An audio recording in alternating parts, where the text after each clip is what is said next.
Sports Vagabonds, joined as always by my co-host, Michael. I am not Samuel L. Jackson Price. And, it was a busy weekend of sports. It's President's Weekend, so a lot of fun stuff happening. And we got fun stuff coming up here in Vegas.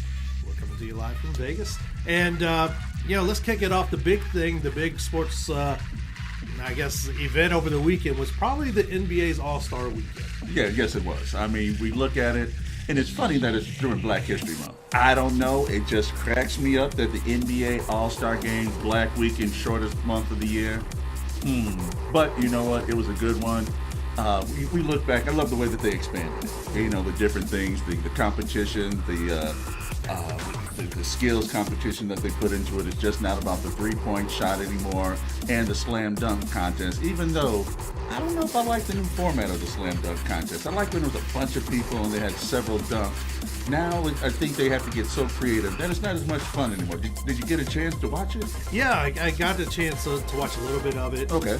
Some creativity on display, but I think it's getting harder and harder to really be that impressive creativity. I mean, a couple years ago you had, of course, Blake Griffin jumping over a car. That was pretty creative, but for the most part this year, pretty standard stuff. Well, the fact that someone jumped over an airplane. That's right, folks. Someone jumped over an airplane. I wish I could remember the kid's name. He actually broke the prop, so I give him props for breaking the prop. Is that a thing? Yeah. Is that a thing? But no, overall it was a great game. If we can always say there's a great game, because at first, I became a LeBron fan. I don't know when the hell that happened, but all of a sudden, I think if LeBron is in a golf tournament, I'm going to start, pulling. And so I was pulling for him in the game, and they were down by about 20 points, and then lo and behold, KD brought him back. He went on a tear in the third and fourth quarter, scored, a bazillion threes, and they brought it back, and Team LeBron beat Team Greek Freak. So overall, it was a fun weekend. I think the best part that I liked about it was the three-point contest, because Steph Curry lost. That's right, Steph. I'm not pulling for you, bro. What? Hey. I'm not a fan. Hey, dude.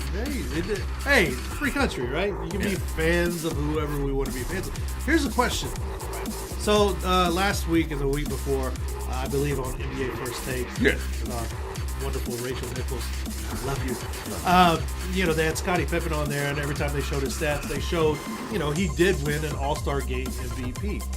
How much does that really mean in the grand scheme of someone's Hall of Fame resume or their overall play?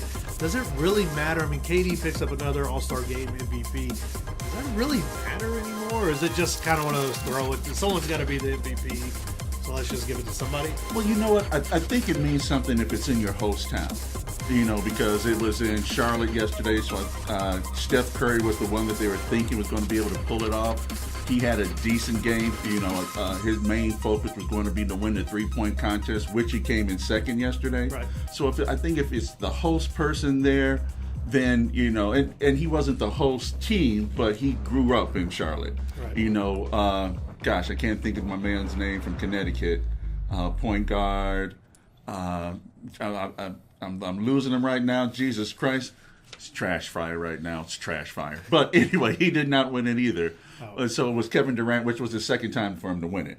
So, but if you would have heard Durant's speech afterwards, you would have thought he won the election for president. I got nothing on that one. Here's a man who's won MVP of the league and multiple championships. Now, all of a sudden, the MVP of an all-star game where no one's playing defense. Yeah, where do those things fall? I don't know. I think I did. I guess it's kind of like slam dunk contests and 3-point contests. I mean, it's cool to be recognized, and you do have pivotal moments like Dominique Wilkins and Michael Jordan's, thing. Then they give you a trophy. They give you a trophy. You think at that point he probably just FedExes that thing home, right? Someone will take care of it. Someone will put it. He's probably got so many trophies. He's had so many accolades over his career that something like that's got to be like. We talked about using those kind of words, accolades. What the hell are you trying to do? Sorry about that, folks. Yeah. That means awards. We gotta keep that means awards. He won a lot of awards over his lifetime. All right, keep it going. Probably the second biggest event, depending on what part of the country you're from, the Daytona 500, kicking off from Daytona Beach, Florida. Huge race every year. It kind of kicks off everything for NASCAR and all those guys who love to drive very fast. and turn left all Yes. the time. Denny Hamlin wins his second in 4 years. Good for him. Good for Joe Gibbs Racing, who just lost J.D. Gibbs just a few weeks ago. Right. 49 years old. Joe Gibbs' son. So very emotional time. Like you said, I think it means more because of the fact that JD died and it was his team who picked up the win. Did you happen to catch any of the race at all? No. I did not. But I did see some of the highlights of the race. And I know that it was an emotional thing. I'm a big Gibbs fan. I'm a Joe Gibbs, man, football stuff. And then for him to go over to the side, the Washington Redskins, then to flip on the other side and get into racing. In fact, like as a child, like who knew? Who knew this is what Joe Gibbs was doing? But, the fact that his son died, it was an emotional scenario, winning the trophy. And then I think the reason I love NASCAR is because it's almost like driving here in Las Vegas. You just lose your mind like when it rains. You just lose all hopes and dreams, and you just drive just to get home. And I think that's how they drive to win it, because they had two big crash-ups in the last 10 laps. Who the hell? What the hell? I guess it's every man for himself. Yeah, and that's the crazy thing. It's kind of the understory coming out of Daytona weekend is that teammates Kyle Busch, Las Vegas guy, and Denny Hamlin, they are on the same team, right, but they are racing to win. But they use different strategies. If you watch NASCAR and you have a history in NASCAR, not a driver, but you used to host a show with Mike Fox. And there's different strategies teammates use to make sure that at least the team picks up a victory or places, it gets those pivotal points that they need for those end of the year races and things like that. Kyle Busch comes out and says, "Oh, I thought we was doing the teammate thing," and then I get told by basically by Hamlin's crew chief that no, we're every man for himself. And then a couple of minutes later, then Hamlin's like, "Oh no, I need you to help me win this thing," and so Kyle Busch is kind of going, "What the hell's going on? Are we teammates, or are we? Is it all every man for himself?" So a little bit of drama, coming out of that. It's not the first time we hear about something like this almost every single season. But in your experience, how big of an issue is this? I know it's a more internal issue. How big is something like this, especially if you don't correct it, especially if the drivers stop seeing eye to eye?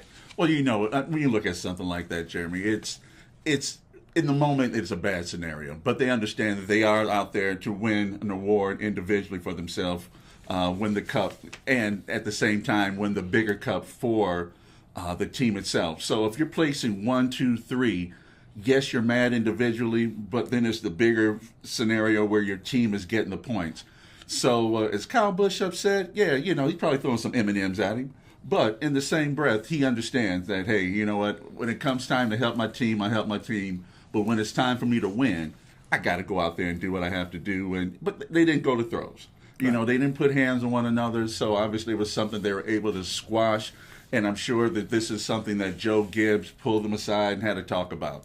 And, and if anybody can, make you feel good, it's Grandpa Joe Gibbs. Grandpa Joe Gibbs. Yeah, it's good stuff, man. Good stuff. Yeah. Continuing on that, there's some guys who actually did throw hands this weekend. UFC kicked off their relationship with ESPN over the last couple of weeks since the beginning of the year. And they have an interesting strategy. They still have their pay-per-views. Right. UFC still controls their pay-per-views. It's a huge source of income. They sign a massive deal with ESPN for years and years for hundreds of millions of dollars, and they got to deliver content. And I think they're doing a better job, at least in the beginning, than they did with Fox Sports whenever they were with them. They've delivered some quality, pay-per-view worthy fights and cards. And this weekend, we kicked it off with a huge main event. It's just like any other fighting sport, just like boxing or anything else. As the heavyweights go, so do, the revenues and everything else. So we had Francis Ngannou, the Predator from Cameroon, fighting out of Paris. Weird. Versus former two-time heavyweight champion Cain Velasquez, who fights out of Arizona, so he was in his home state. Did a lot of stuff at ASU as far as the wrestling team and stuff like that. You have these two dynamic heavyweights Of course, Cain Velasquez is famous for putting the beat down on Junior Dos Santos a couple of times. He also put the beat down on Brock Lesnar in a big-time ass-whooping a couple years ago. But he hadn't fought since July of 2016. So a huge layoff, long layoff. And he comes back against a guy who is an absolute murderer. I mean, the guy, Francis Ngannou, I think they tracked his punching power, and it was like getting hit by a car at a certain mile per hour, and you believe it when you see the outcomes of his fights, excuse me, against anyone except Stipe Miocic. So you have these guys facing off. You have these guys throwing hands. It ends in 26 seconds. And a lot of people are saying, oh, he never got clipped. His knee gave out. Cain Velasquez's knees did give out. And I thought that at first, too. I was like, oh, no, he didn't get hit. His knee just buckled. And when you already have bad knees, your knee is buckling. That's more often than not probably the end of your career. But on further review, looking at the tape, looking at the slow motion that UFC put out, he does get clipped by an uppercut, which even getting clipped by a Buick is still getting clipped by a Buick. And I think that uppercut buckled those damn knees, caused some significant knee damage there. My question to you is, number one, did you watch the fights? Did you watch any of the card? Number two, is this the end for Cain Velasquez? Oh, it's definitely the end for Cain Velasquez. I didn't see the clip that you saw because it just looked like he fell back on his knees. And anytime that a man of that weight falls backwards, 250 pounds. Right, exactly.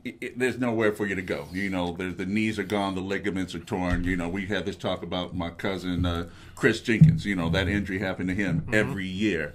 So, I mean, when you looked at the fight, I wanted to call the police before the fight started. Did you see how big my man was over Velasquez? It was like a man over a child. Yeah. And, I mean, he had a dad bod, Excuse me. and Lord knows he whipped my ass, but he wasn't going up against the Incredible Hulk. So, right. I mean, you look at that fight, you hate to see champions go down like that, but in the same breath, it's boxing, and that's the only way that champions can go down because of the pride that they have. Most people don't go out like Elway. They don't just ride out on their horse on the championship like, I'm done. Yeah.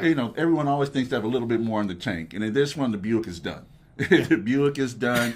He should go out 3 years, man. 3 years for him to come back. That's a long time, not to go up against elite competition. And to come back at that level, I think I know he chewed off a little bit more than he was looking for at that fight. So good luck for you, man. I don't know if you go coaching. I don't know what direction. Don't go to Bellator. That's which I think we're going to talk about that one because I'm so confused on Bellator. I'm going to need your help. Bellator.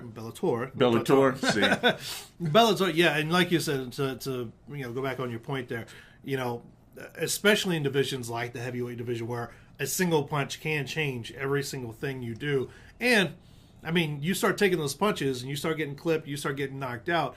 There's only so many of those punches. Your jaw never gets better after that. Yeah. Your ability to take a punch never gets better. Chuck Liddell comes to mind. These guys who are famous for their ability to take strikes all of a sudden can't do that anymore. You see a guy like, you hate that for him because it looks like, especially with the knee, you're going to be out for another significant period of time. If you're Cain Velasquez, I know he's a warrior. And I know he's got a great team around him. So instantly your team and your coaches, and even in your mind, you're saying, I can bounce back for this. I can bounce back from this. Cain is already past 30. Yeah. Not just like going out to the club. You can't bounce back the way you used to. And you just got removed from almost 36 months of inaction, like you said, against elite competition. It's one thing to get in the gym and bounce around with your teammates who aren't really trying to hurt you, rather than get in here with Francis Ngannou, who hits like a Buick and who is trying to take your head off, because it's just one of those things that you just, and in MMA, just like in boxing, any kind of significant layoff is extreme, especially when the competition is catching up so fast. Right. The kids are coming in younger, faster, stronger, and they're looking to do damage. They're staying active. Ngannou's had so many fights in the last couple of years, like 7 or 8 fights in the last couple of years. against Cain Velasquez is 0 in the last couple of years. It does make a difference. I'm not going to say it's time for the man to retire. That's only up to him. Sure. I remember what Roy Jones Jr. told me himself. He said, hey, who are you to tell athletes when it's time to retire? Hey, it's not my place. It's Father Time's place. And, once you don't believe that story anymore, that story up here that you can beat everybody, it's time to hang him up. So Cain Velasquez, we'll see what happens with him. I think he'll probably try to make it back, but will he be a champion again? Time will tell. So you mentioned Bellator. Bellator 216 kicked off with their own main event that was supposed to be this barn burner. Michael Venom Page, undefeated prospect out of England, versus Paul Daly. Simtek's been around for a long time. I think this was Simtek's 45th pro fight or whatever. These guys have had beef for a year and a half. Actually, since my last trip to Inglewood, when I watched Bellator out there with Tito and those guys, on that same card is when Paul Daly did a flying knee to Brennan Ward's face, crushed his face in, and then afterwards he gave his kind of now infamous post speech. Michael Venom Page isn't even in my league. I don't even recognize this guy or whatever. And then what happens? A couple years of talking beef. They get into a main event. Nobody commits. Nobody fights. They don't even. You got two younger guys, explosive guys, full of power, and nobody engages. I don't get it. I don't get this. Yeah, you're getting a pick. That's like the second fight that I've seen in the last 6 months where the guys just dance around like they don't understand that someone can get hit. I am so confused. Paul Daly literally didn't throw a punch in the first round. And this went 5 rounds. 25 minutes of fighting. 5 minutes. You don't throw a single punch. They get paid. Oh, Lord Jesus. They better be happy to get their money up front because I wasn't paid for them. Yikes. A refund. If you're Scott Coker and you're trying to build a brand, you understand what Scott Coker's trying to do. He's trying to build prospects like Michael Venom Page, but at the same time bringing guys who are older that have notoriety about them. Roy Nelson, Mirko Krokop, who also fought on both of those guys fought on the card. Fedor Emelianenko, Frank Mir, a guy that we talk to a lot. You're building these guys with built-in names who are a little bit older in their 40s and stuff while you're trying to build your prospects. But it does not help anyone, Bellator, Scott Coker, or even the fighters themselves. Whenever you're trying to build to this brand, you make it to a main event, all eyes are on you, and you don't throw punches. Yeah. If Michael Venom Page, and I believe Michael Venom Page could have defeated Simtek easily. He's just so dynamic in his strikes, in his wrestling, jiu-jitsu, stuff like that.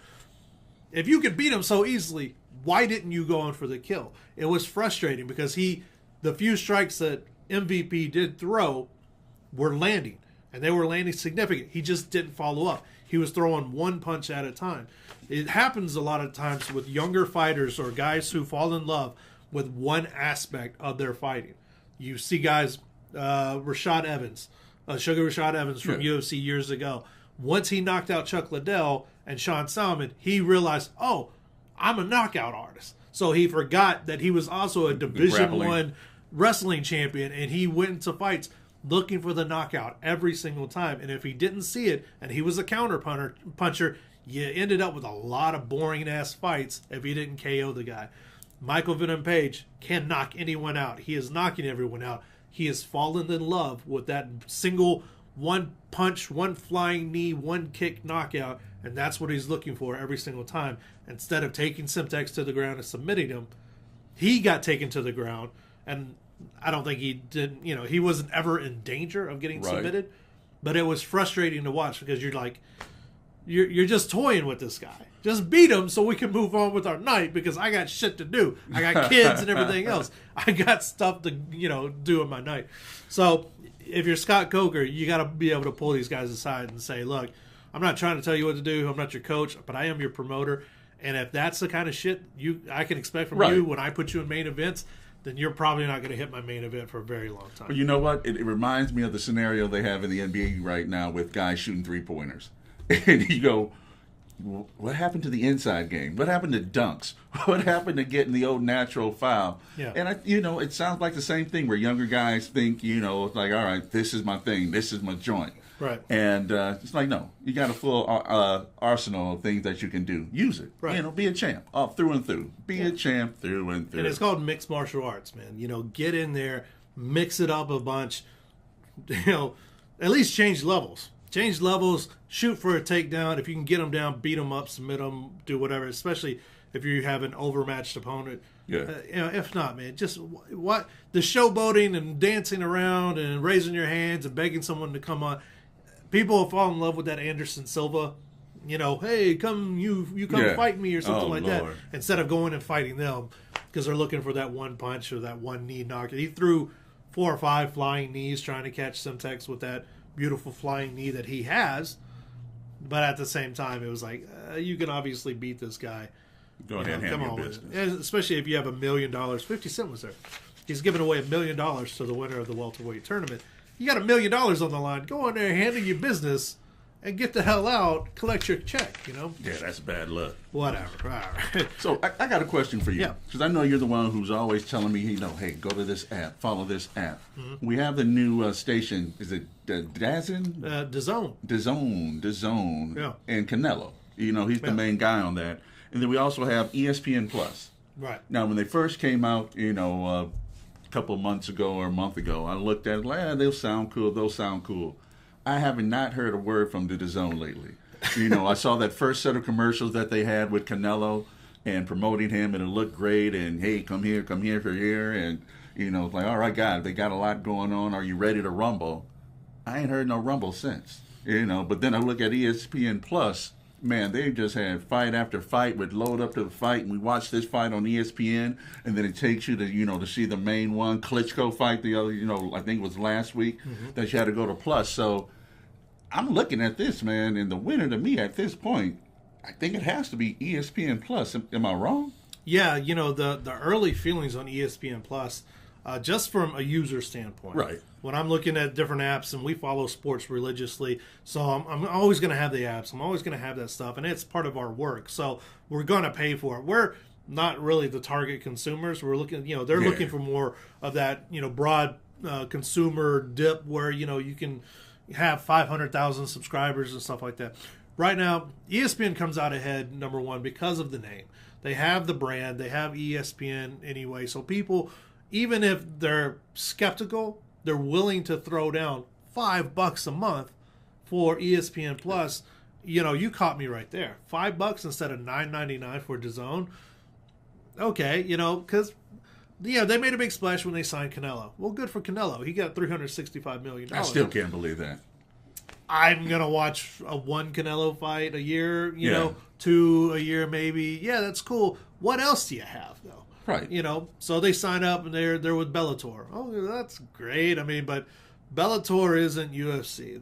It's not the can't miss. And until they become the can't miss, there's not, I'm not going to say there's no value. Right. But the value is significantly lower than when ESPN comes in with all of their contracts already in place. You get 180 games of NHL a year. You get so many basketball games. When the baseball season starts, you're going to get so many that are normally blacked out that you can't watch on regular TV. You're going to get it through this streaming service. If you watch La Liga or Premier League or anything like that, you can go on ESPN. So early stuff I hear, and I monitor this stuff on Twitter, people are really happy. It's easy to navigate. ESPN, they're constantly sending updates out there, making it a better experience. And I'll say this, ESPN has the production down. They've been doing original content and shows, live shows, and producing live events, sporting events for years and years and years now, decades and decades of experience. DAZN just doesn't have that yet. They're trying to figure it out. They're trying to figure it out fast.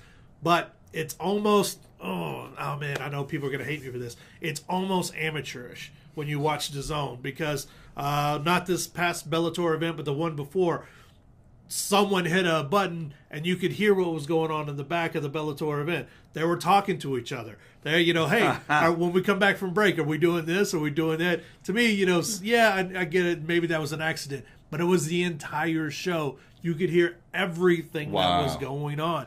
To me, amateurish, man. And the commentators, they're still trying to figure out their commentating teams. They're still trying to get teams to gel. And it's not an easy thing to do. ESPN has become masters at this, right? UFC comes in with their commentating teams. They have them down. They sound great. Bellator's teams, I like Big John McCarthy, the referee. Right. You know, and he's very famous and everything. I don't like him as a commentator. He's very just, I told you so and everything else. Dude, I don't want to hear that from you. I want to watch the fight. Yeah, I don't want to hear that from you. And don't get me started on the boxing commentating. The boxing commentating is downright painful. You have guys that you invite former champs in, and I don't want to say bad things like they sound punch drunk or they don't know have any idea what they're saying. It's just a bad mesh of teams, Okay.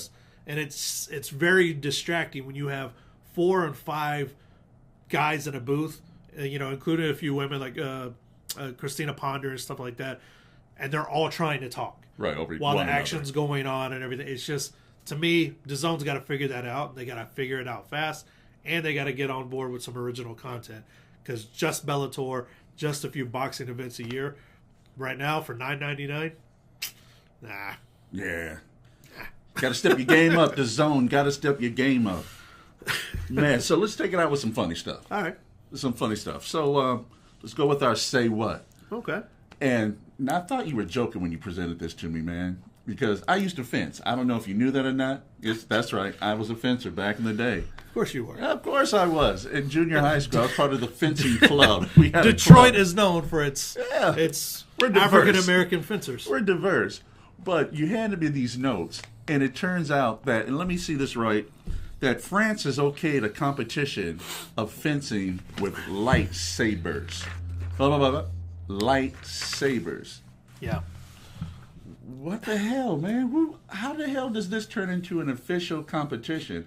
And the part that really kind of made me laugh is that there are people who are actually competitive fencers who are excited about this, and they dress up in their garb so they can look the part of a Jedi Knight as they're fighting with their sabers. What the hell, man? The real interesting push is is that they're pushing for this to eventually become an Olympic sport. Wow. So, badminton, lightsaber fencing. Yeah. But, wrestling and stuff like that is not in the Olympics.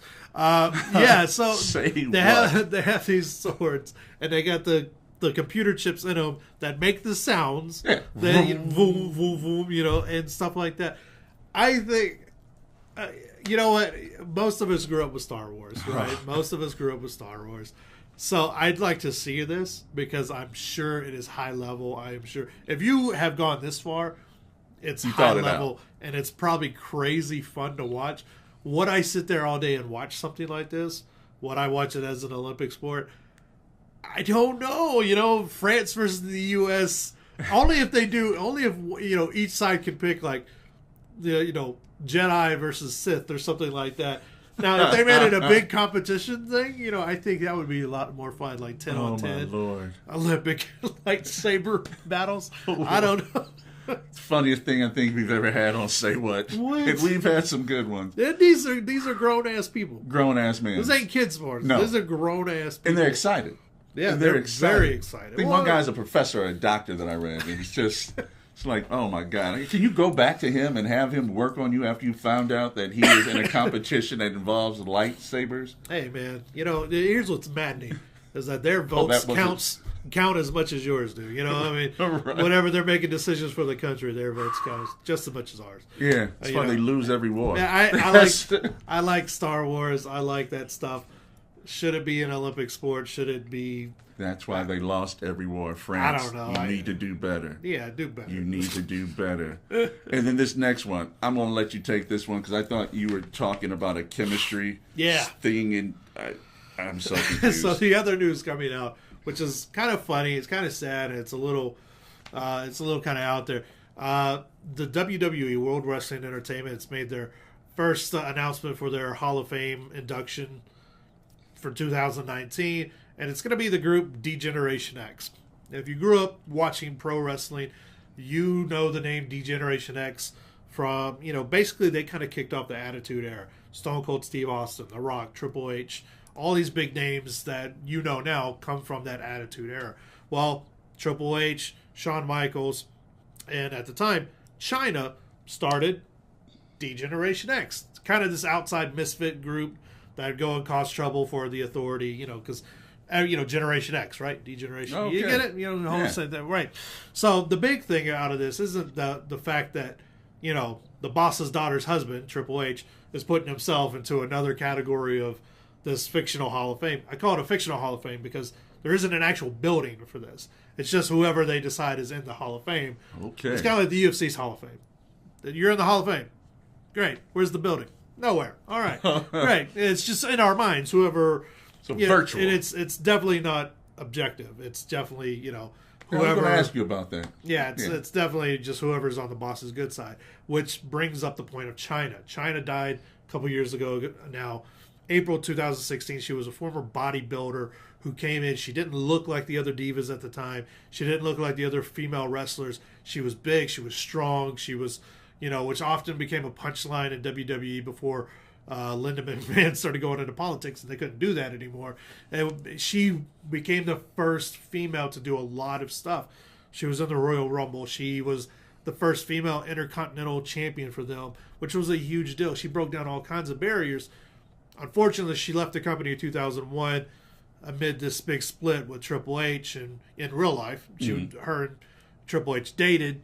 He eventually cheated on her with Stephanie McMahon, the boss's daughter. And who's the boss going to side with? Well, he sided with his daughter and the guy, So she gets kicked out, and then later on she dabbles in acting. Then she dabbles a couple of films in adult entertainment. And so she gets this black mark on her. She was very outspoken against the WWE until the last couple of years right before her death. She wanted to make amends. A lot of people tried to get her to the point where, they would consider her for the Hall of Fame. And I think this is the first step toward that, just an individual induction. But like I said, she should have been in there years ago. She broke down so many walls and so many barriers. She should have been in years ago. And she's not for personal reasons because the boss doesn't like her. Even though all these other people have done way more horrible things than being in a couple adult films. Yeah. Whatever, dude. So, it's big news. Kind of weird, but it's, we'll see how it goes and what it leads to eventually. I'm a proponent for it. I think she should be in. Anytime you have a female that does something like that, does the things that she did, and, has this legacy that she has, that's automatic. Hey, that's automatic. Just like if we had a female pitcher in Major League Baseball, and, that young lady from a couple of years ago, or something at the time, if she ever made it to the big leagues, it doesn't matter how she did in the big leagues. It doesn't matter if she only lasted 1 year. She would be a Hall of Famer because she broke the barriers that were there to keep her out. We're not talking about the TV show Kids, right? No, we're talking the one that was inspired. Oh, okay. Yeah. The young Chicago. lady. Yeah. Gotcha. No. I know stuff. Yeah, I pretend I don't know stuff. Just to make this He interesting. pretends all the time. That's it it. makes it very nice. Yeah, very much. So, dude, good show. Yeah. Good show. Good first show. Yeah, first one out the box. We had this little makeup here. We're in front of a green screen. I don't know. We're going to keep the green screen. We're going to keep the lights, and we got some microphones, and maybe we'll do a different table. So, we're kind of in this little cramped room. Yeah. But hey, That gets me closer to him. He most- showered today. the most important thing is that we start. Yeah, you got to start somewhere. The Sports Vagabonds, formerly the Final Countdown, formerly part of Page Siders. Now we're coming to you from the Sports Vagabonds YouTube page. You can find us on Facebook, or you can find us, like I said, on YouTube. Follow us along. It's still going to be fun. We're still going to have guests come in. We're still going to, have all this good times, great oldies and things like that. Just a little bit different. Just a little bit different. A little bit different look. Yeah. I'm Dude, excited. we're good. We're good on it. We have some females that are going to be joining our show as well. We're going to give them a lot of content. So make sure Marika Edwards, if you know her, she's going to be involved in it. And our Dallas Cowboy insider, Yolanda Hadnot. So guys, we're going to have some good stuff coming up. A lot of great contests and ticket giveaways. Did you know that the Dallas Cowboys are coming to Las Vegas this summer, and you can party with them? And we're going to tell you how you can do it. So make sure that you continue to follow us. Yeah. That's it. All right. We'll see you guys next time. Thanks for sticking with us. Sports Vagabonds.